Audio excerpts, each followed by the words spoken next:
Hi guys, Omar here with the Samsung Galaxy S10. Now today's video is just going to be about the blue light filter. Before I forget to subscribe, it really helps out the channel. Don't forget to hit the bell icon to be notified first when I post a video. If you don't use it, using the screen before you go to bed, or at least while you're in bed, can mean that the screen suppresses something called melatonin. It's a sleep inducing hormone.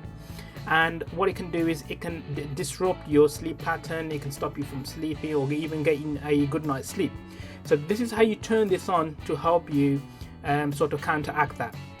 So there's a few ways that you can do it. One of the ways is you go into the notification menu here, you go up to the button order, and then you can, if you don't have the button here, you obviously just need to drag it over. Once you've done that, you can access the button, and all you do is you select it, and that's all it is. You can hold the button down and then you get the settings. So you can vary how opaque. So this is nothing really, and that's the most it can happen. And you can see that it changes the color of the text a little bit.